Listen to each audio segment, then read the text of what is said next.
বলছি আজকে 2 নম্বর ওয়ার্ডে সাধারণ লোককে কি বার্তা দেবে? সাধারণ লোককে এটাই বার্তা দিব, এই যে এই আসন্ন লোকসভা নির্বাচন 26শে এপ্রিল যেটা নির্বাচন রয়েছে, তৃণমূল কংগ্রেস থেকে আমি কৃষ্ণকল্যাণী প্রার্থী হয়েছি।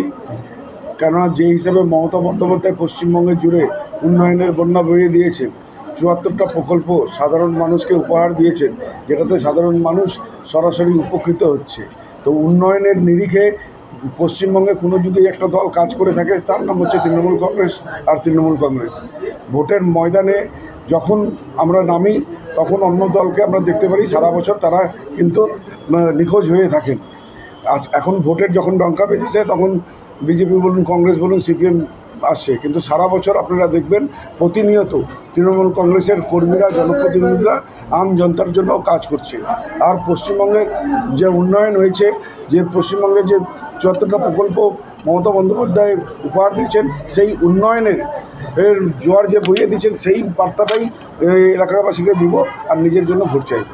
রায়গঞ্জ লোকসভা ত্রিমুখী লড়াই, এই ব্যাপারে কি বলবেন? না, আমি কোনো ত্রিমুখী লড়াই দেখতে পাচ্ছি না। কেননা মানবিক মুখ্যমন্ত্রী মমতা বন্দ্যোপাধ্যায় উন্নয়নের জোয়ার, এবার কিন্তু ধর্মের সুরসুরিতে ভোট হবে না। এবার মানুষ বুঝে গিয়েছে, মানুষ বুঝতে পেরেছে যে কারা আমার কাজ করবে, কারা আমাদের সাথে আছে, পাশে আছে। বিজেপি কংগ্রেস এদের সারা বছর নিখোঁজ, অতএব তৃণমূল কংগ্রেসই একমাত্র ভরসা। এবার জনগণের জনগর্জন বিজেপিকে করবে বিসর্জন। আজকে রায়গঞ্জের মুখ্যমন্ত্রী, এই ব্যাপারে আজকে রায়গঞ্জের মুখ্যমন্ত্রী আমাদের কালকে মুখ্যমন্ত্রীর সভা হেমদাবাদে ছিল। আজকে তেমনভাবে রায়গঞ্জে কোনো আমরা প্রিপারেশন আমাদের ছিল না। এটা 11th আওয়ারে মুখ্যমন্ত্রী 4টার সময় ভাবলেন, 4:30 নাগাদ রায়গঞ্জে ওনার হেলিকপ্টার অবতরণ হলো। আর তারপর 8 ঘন্টার শর্ট নোটিসে আজকে উনি পদযাত্রা করলেন। আর যেই হিসাবে রায়গঞ্জের বাসীর আপনারা সাড়া দেখলেন, যে হিসাবে উৎসাহ দেখলেন, তাতে এটা বোঝা যায় যে সাধারণ জনগণ, আম জনতা এবার তৃণমূল কংগ্রেসের সাথে আছে, তৃণমূল কংগ্রেসের পাশে রয়েছে। জয়ের ব্যাপারে কতটা নিশ্চিত?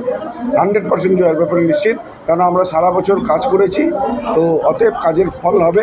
সাধারণ মানুষের কাছে তৃণমূলের জনপ্রতিনিধির জনপ্রিয়তা অনেক বেড়েছে, তারা সবাই কাজ করেছে। এবার উন্নয়নের জন্য ভোট হবে, অতএব আমি জয় নিয়ে অনেক নিশ্চিত।